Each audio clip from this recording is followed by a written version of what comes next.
Hello students of Standard 10. How are you? Fine. Good. Welcome to DAV Mall Public School, Sita Songi. This is your social science teacher, Nitin Pushpatode. Okay, let's begin an online session of social science. Students, are you ready? Okay, let's start. In the previous online session, we have started the topic, the rise of nationalism in Europe. In that online session, we have learned about the liberal nationalism, new conservatism, provision in Treaty of Vienna, features of conservatism regimes, and the revolutionaries. About that, we have learned in that online sessions. Okay, students, today we will start the subtopic Age of Revolutions 1830 to 1848. Okay, students, let's start Age of Revolution 1830 to 1848. After the 1815 revolution, that means after the end of conservatism government, listen students, after the end of conservatism government, liberalism and nationalism came to be increasingly with the revolution in many regions of Europe. Listen students, such as Italian and German states, the provinces of Ottoman Empire, Ireland and Poland. In that countries, liberalism and nationalism came to be increasingly with the revolution. That means nationalism feeling just a creating and just spreading in that countries for stabilize the strong government. Okay, so and these revolutions were run by the liberal nationalists belonging to the educated middle class. Okay students, that means these liberal nationalists belonging to the educated middle class. During 1830 to 1848, students, professors, school teachers, clerk and members of the commercial middle classes participated in the revolution. That means they participated process of process of making of nationalism in a entire Europe and in these countries, Ottoman Empire, Ireland, German states, whatever, etc. Okay students, so professors, school teachers, clerk and members of the commercial middle classes just they participated. Okay students, the first and or changing uplift, listen students, the first and ever changing uplift took place in France in July 1830. Students, first of all, in the France there was a ever changing uplift. Okay, and which was it? Listen students, that is the Bourbon dynasty kings were overthrown, that means defeated by the liberal revolutionaries who installed a constitutional monarchy. Students, do you know about the constitutional monarchy? Nowadays in front of us we observe in England there is a constitutional monarchy. So in such a way that in the July 1830, the Bourbon dynasty kings were overthrown, that means defeated by the liberal revolutionaries who installed a constitutional monarchy with Louis Philippe at its head. Students, who was the Louis Philippe? In July 1830, Louis Philippe just become a king of a constitutional monarchy of a France. Okay.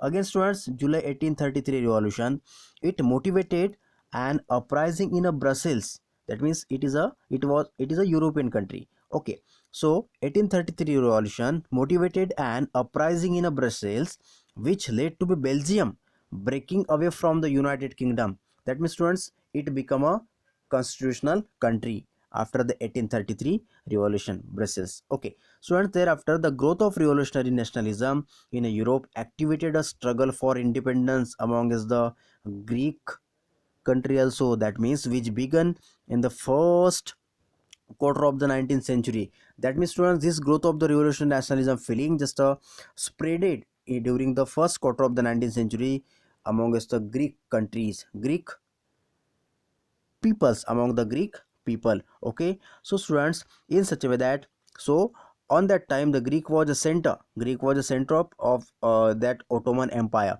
Okay, so that's why students, this was this was considered as a cradle or birthplace of the European civilization. So and most of the poets and artists of entire Europe just they consider, just they declare, just they glorify the Greek country as the cradle or birthplace of the European civilization.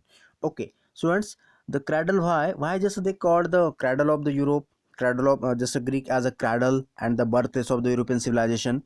Why? Because it was a center place, and from this point of view just they declared and just they facilitate and exercising the many activities throughout the Greek. Okay, again students, in such a way that finally the Treaty of Constantinople of 1832, listen students, finally the Treaty of Constantinople of 1832 recognized Greek as an independent nation. Students, already you know about the Treaty of Vienna 1815. So such like there was Treaty of Constantinople of 1832. So under that there was a one condition, and it caused to, that means it recognized the Greek as an independent nation.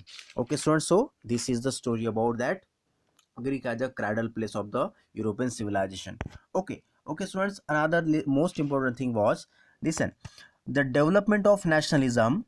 The development of nationalism did not come about only through the wars and terrestrial expansion. Listen, students, the development of nationalism did not come about only through the wars and territorial expansion. That means the some terrorist activities. Not it was possible only through the wars and terrestrial expansion. Students, the romantic imagination and national feelings means a cultural movement which sought to develop a particular form of nationalist sentiments. Listen, students, this is the picture of Indian nationalism feelings. Okay, that is the romantic imagination and national feelings. Some Indians are there with the flag of India. Okay, students, their efforts were to create a sense of shared collective heritage of the common cultural past. Okay, students. So thereafter, students, listen. The 1830 were the years of great economic hardship. Listen, students. See, observe this picture. This is the picture of hunger and hardship.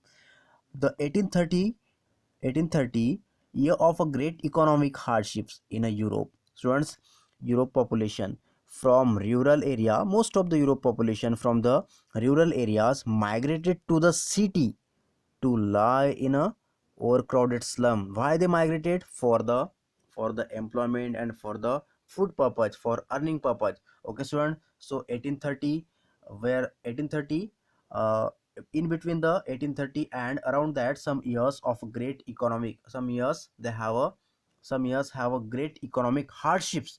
Okay, so that's why the population from rural areas but just migrated to the cities to live in a overcrowded slum. Okay, students, the year 1848 was a year.